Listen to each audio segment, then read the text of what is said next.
नमस्कार. या दुसऱ्या भागामध्ये आपल्या सगळ्यांचं पुन्हा एकदा स्वागत आहे. कन्स्ट्रक्टिव्हिजम याबद्दल आपण थोडंसं अधिक जाणून घेणार आहोत. जेव्हा शिक्षकाची भूमिका ही भरपूर माहिती पुरवण्याची असते आणि विद्यार्थ्याची भूमिका फक्त ऐकणं, नोट्स घेणं अशी असते, त्यावेळेला काय परिणाम होतात बरं? तर केवळ एक माहितीचा भरमसाठ भडीमार त्या विद्यार्थ्यावर होतो आणि त्याला लक्षात काहीच राहत नाही, कारण ते लक्षात आलेलं नसतं. कन्स्ट्रक्टिव्हिजमचा यालाच फार मोठा विरोध आहे. अर्थविण पाठांतर कासया करावे, व्यर्थ ते ओझे जैसे ढोरया वहावे. आणि म्हणून अशा प्रकारे पाठ केलेल्या गोष्टी ह्या नंतर कुठल्याही उपयोगाच्या नसतात. नॅशनल करिक्युलम फ्रेमवर्क 2005 यांनी कन्स्ट्रक्टिव्हिजम याचा पुरस्कार केला. काय आहे हे कन्स्ट्रक्टिव्हिजम? मूळ शब्द लॅटिन आहे, कॉन्स्ट्रुअर. To construct means to arrange or to give structure. आपण संवेदनांना अर्थ देऊन अवबोध होतो असं म्हणतो. तर अनेक गोष्टींचा प्रत्यक्ष अवबोध झाल्यानंतर त्यांची एक योग्य रचना करणं, एक बोधात्मक संरचना तयार होणं, असा या ठिकाणी अर्थ आहे. ही संकल्पना काही खूप नवीन नाहीये. जॉन ड्यूई यांनी असं म्हटलं होतं, learner creates own knowledge through experiences and he advocated activity based learning. त्यांनी प्रकल्प पद्धतीचा पुरस्कार केला होता, की ज्यामध्ये विद्यार्थ्यांनी एखादी समस्या घ्यावी आणि त्यावर स्वतः माहिती गोळा करावी, ठिकठिकाणी भेटी द्याव्या, प्रयोग करून बघावे, काही प्रॉडक्ट तयार करावं आणि यातून अध्ययन व्हावं, म्हणजेच ते अर्थपूर्ण वास्तववादी अध्ययन होईल. पियाजे यांची थिअरी तर जगप्रसिद्ध आहे आणि काउन्सिलिंग मध्येही याचा अभ्यास आपण सगळ्यांनी नक्की केलेला असणार आहे. Learner assimilates new knowledge or changes concepts through adaptation. Assimilation, adaptation. एखादी नवीन माहिती जेव्हा येते तर ती माहिती आधीच्या माहितीमध्ये सामावून घेतली जाते.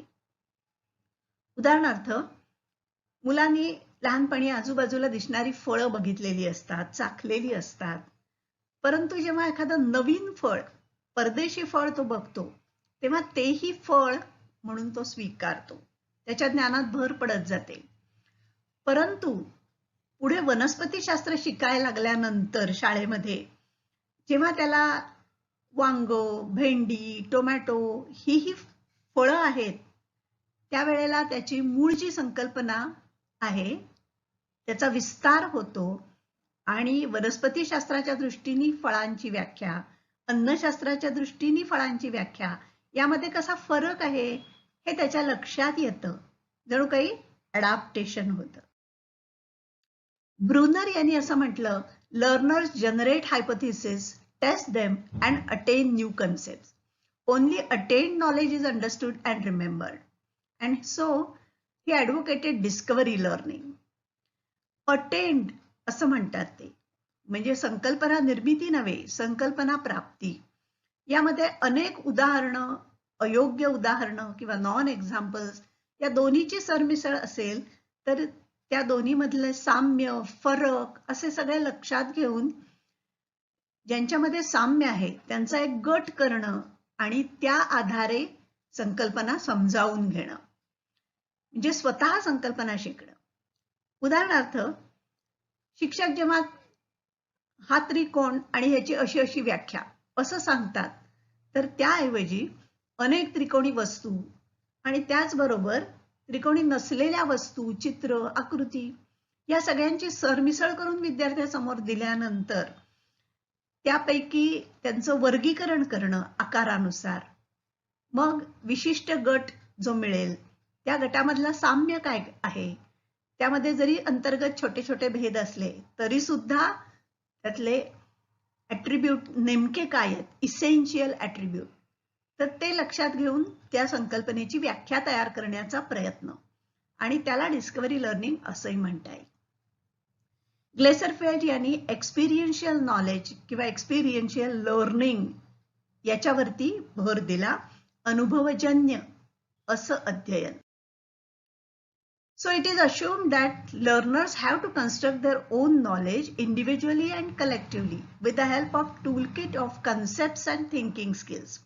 म्हणजे मुळामध्ये काहीतरी ज्ञान असेल, संकल्पना असतील, आणि थिंकिंग स्किल्स त्याच्याकडे साम्य, भेद, वर्गीकरण, त्यानंतर सामान्यीकरण, पूर्वकथन असे वेगवेगळी जी थिंकिंग स्किल्स आहेत त्यांचा उपयोग करत करत नवे ज्ञानाला आकार देणं असा त्याचा अर्थ होईल. Learners learn through experiences and make meaningful organization of the experiences with the help of previous knowledge. Only the active and thinking learner is successful learner. So provide opportunities for activities. की विविध कृती केल्याशिवाय नुसतं passive नको, तर स्वतः कृती करणं आणि विचार करणं यातून अध्ययन होणं अपेक्षित आहे. मग काय काय ऍक्टिव्हिटीज म्हणता येतील, तर इथे काही नमुन्या दाखल दिल्या आहेत. असंख्य ऍक्टिव्हिटीज असू शकतील, जसं स्वतः प्रयोग करून बघणं काहीतरी. मग ते प्रयोग अगदी शाळेतले लॅबोरेटरीतलेच असं नव्हे, घरी पण मूल आपापले वेगवेगळ्या प्रकारचे काहीतरी करून पाहत असतं. पेपर फोल्डिंगने अनेक भूमितीतल्या संकल्पना शिकवता येतात किंवा समजावून घेता येतात. जसं एखादं वर्तुळाकृती कागद दिला आणि तो फोल्ड निम्म्यावर किती प्रकारे करता येतो. आता ते करून पाहत असताना विद्यार्थ्याच्या असं लक्षात येईल की वर्तुळाला अनेक व्यास असू शकतात.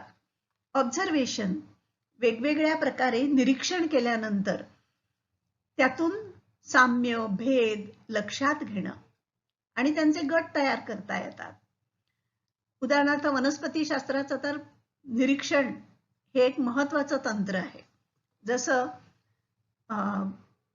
झाडाला फांद्या नेमक्या भिन्न भिन्न बाजूलाच का येतात, फांद्यांवरती पानांची रचना एक विशिष्ट प्रकारे का असते. वेगवेगळ्या ठिकाणी एज्युकेशनल व्हिजिट्स, स्वतः काहीतरी ड्रॉइंग काढून बघणं, रोल प्ले हे तर अत्यंत महत्वाचं टेक्निक आहे आणि अगदी मॅनेजमेंट पर्यंत सुद्धा या तंत्राचा उपयोग होतो. मला असं वाटतं काउन्सिलिंग मध्ये सुद्धा रोल प्ले अत्यंत महत्वाचा आहे, किंवा दुसऱ्याच्या भूमिकेत शिरणं. ज्याला काउन्सिलिंग करायचंय तर त्याच्या भूमिकेत मनाने शिरून त्याला काय वाटतं, त्याचे विचार काय आहेत, कोणता नेमका गोंधळ त्याचा उडत असेल, का उडत असेल, या सगळ्याचा आढावा घेणं हे एक महत्वाचं बाब आहे. याच प्रकारे विविध प्रकारच्या वर्कशीट सुद्धा तयार करता येतात. Inquiry or asking questions and search for knowledge. Rudyard Kipling यांची एक कविता आहे. ते असं म्हणतात, I keep 6 honest serving men. They taught me all I know. Their names are what and why and how, where and when and who. म्हणजे विविध प्रकारचे प्रश्न मुलांना पडले पाहिजेत, त्यांनी ते विचारले पाहिजेत आणि त्यांच्यातून माहिती घेता आली पाहिजे, किंवा ती मिळवण्यासाठी वेगवेगळ्या ठिकाणांना भेट देणं, व्यक्तींना विचारणं, माहिती जमा करणं, प्रयोग करून बघणं. आणि व्हॉट इफ म्हणजे जणू काही थॉट एक्सपेरिमेंट, जर असं झालं तर काय, अशा पद्धतीचे प्रश्न. आणि ही इन्क्वायरी हे जे तंत्र आहे तर हे काउन्सिलिंग मध्ये सुद्धा अत्यंत उपयुक्तच आहे. विविध प्रकारचे प्रश्न विचारून काउन्सिलर विद्यार्थ्यापर्यंत पोहोचू शकतो आणि विद्यार्थ्यांनाही विविध प्रकारचे प्रश्न स्वतःशी विचारत त्यातून तथ्यापर्यंत कसं आणता येईल, तर यासाठी सहाय्य देता येईल. Support multiple पर्स्पेक्टिव्स and use multiple modes of representation such as variety of media, dramatization, games. विविध दृष्टिकोन, विविध माध्यम यांचा उपयोग करणं महत्वाचं आहे. आणि तसंच विविध व्ह्यू पॉइंट्सनी एखाद्या गोष्टीकडे बघणं. आपण एक उदाहरण घेऊया की कन्सेप्ट ऑफ वन हाफ, अर्धा. बरेचदा शिक्षक केवळ अर्धा असं म्हणून सोडून देतात. पण इथे विद्यार्थ्यांना विचार करण्याची, नवीन नवीन जनरलायझेशन करण्याची संधी दिली पाहिजे, हायपोथेसिस टेस्ट करण्याची संधी दिली पाहिजे. म्हणजे जसं की केवळ कागद दुमडला की होणारा अर्धा नव्हे, तर तो अर्धा म्हणजे क्षेत्रफळाचा अर्धा झाला. परंतु त्याचबरोबर अनेक प्रकारे अर्धा असेल किंवा विविध राशींबाबत अर्धा असेल, वजनाचा अर्धा, वेळेचा अर्धा किंवा अंतराचा अर्धा, ह्या सगळ्याचा विचार हवा. तसंच एखादा गट असेल, 8 मुलांचा गट आहे, तर त्यांचा अर्धा म्हणजे काय? म्हणजे थोडक्यात अर्धा याची विविध प्रकारे मांडणी त्याला करता आली पाहिजे. आणि तसंच विविध दृष्टिकोनातून काउन्सेलिंग मध्ये सुद्धा त्याच त्याच्या समस्येकडे विविध दृष्टिकोनातून पाहणं महत्वाचं आहे. Encourage ownership in learning. विद्यार्थ्याचा तो कंटेंट स्वतःचा असला पाहिजे, पॅसिव्हली फक्त स्वीकारलेला नको. उदाहरणार्थ, darkness of shadow depends on which factor. कशावर अवलंबून आहे डार्कनेस? आता वेगवेगळे कदाचित उत्तरं येतील. मुलांना असं वाटेल एखाद्या किंवा वस्तूच्या रंगावर अवलंबून आहे का, वस्तूच्या साईजवर अवलंबून आहे का, टॉर्चच्या साईजवर का अंतरावर अवलंबून आहे. समजा त्यांनी असं म्हटलं की वस्तूच्या रंगावर अवलंबून आहे, तर ठीक आहे, आपण प्रयोग करून बघूयात. मग घ्या बरं, एक पांढरी वस्तू घ्या, एक काळी वस्तू घ्या, टॉर्च तोच घ्या, समान अंतरावर ठेवा आणि बघा सावली कशी पडते. आणि त्या मुलांच्या आपोआप लक्षात यायला लागेल की अरेच्या वस्तूच्या रंगावर सावलीची गडद किंवा फिक्केपणा अवलंबून नाहीच आहे. म्हणजे थोडक्यात आपल्या मनात ज्या कल्पना येतात त्या सगळ्या बरोबरच असतात असं नाही, तर तथ्य शोधण्यासाठी प्रयोग करून बघावे लागतात किंवा भिन्न बाजूनी विचार करून बघावा लागतो. आणि याचाच एक प्रकारे समजूत याची किंवा याची जाणीव काउन्सेलर विद्यार्थ्यांना करून देऊ शकतील असं मला वाटतं. तर अशा प्रकारे आपण हा भाग या ठिकाणी थांबवला आहे. यामध्ये आपण मुख्यतः कन्स्ट्रक्टिव्हिजम म्हणजे काय, त्याचे प्रपोनंट्स कोण होते आणि कन्स्ट्रक्टिव्हिस्टिक लर्निंग म्हणजे काय आणि काउन्सेलिंगशी त्याचा काय संबंध आहे याचा थोडासा आढावा घेतला. पुढच्या भागामध्ये कन्स्ट्रक्टिव्हिजम बद्दलच आणखी थोडंसं आपण जाणून घेऊ. धन्यवाद.